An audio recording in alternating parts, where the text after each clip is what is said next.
Karibu Dar es Salaam.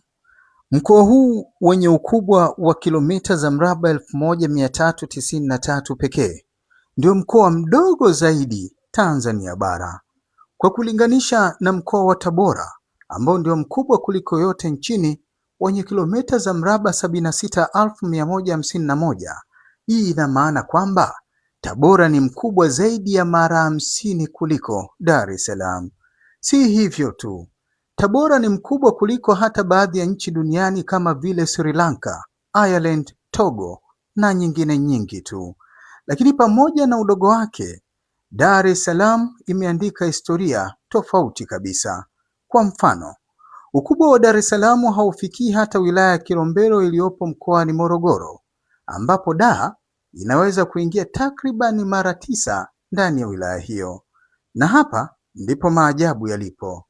Kwa mujibu wa sensa ya watu na makazi ya mwaka 2022, Dar es Salaam ndio mkoa unaoongoza kwa idadi ya watu nchini, ukiwa na zaidi ya wakazi milioni 5. Swali ni hili: kwa nini watu wengi kiasi hiki wamekusanyika katika eneo dogo namna hii? Jibu ni moja tu: fursa. Dar es Salaam ndio kitovu kikuu cha biashara na uchumi wa Tanzania. Hapa ndipo yalipo makao makuu ya makampuni makubwa, benki nyingi, taasisi za kifedha, viwanda, wafanyabiashara wakubwa na wadogo, pamoja na vituo muhimu vya forodha na ushuru. Pia hapa ndipo ilipo bandari ya Dar es Salaam, lango kuu la biashara ya kimataifa kwa Tanzania na baadhi ya nchi jirani. Vilevile, uwanja wa ndege wa kimataifa wa Julius Nyerere unaunganisha Tanzania na sehemu mbalimbali duniani.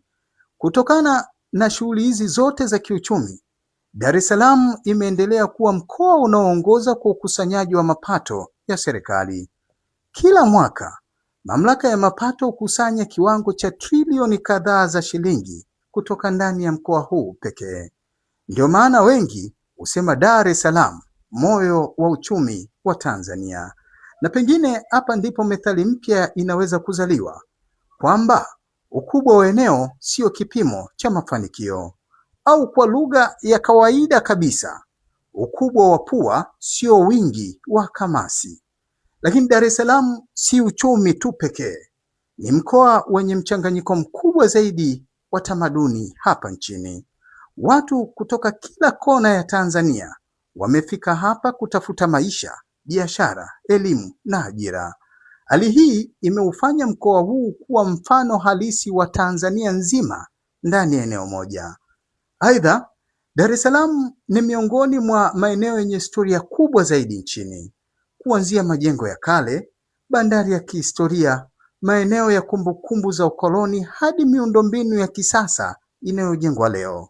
Haya yote yanaonyesha safari ya Tanzania kutoka zamani hadi hivi sasa.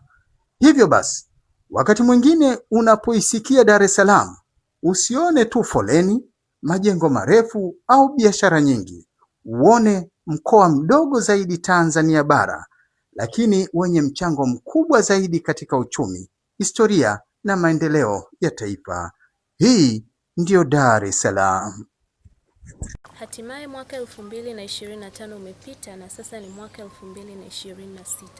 Na mwaka huu sisi Azmorain Hotel and Garden hapa mjini Babati mkoani Manyara tunaendelea kukuhakikishia kukupa wewe mteja wetu huduma za malazi, chakula bora, vinywaji mbalimbali, nyama choma pamoja na ukumbi wa sherehe. Karibuni sana.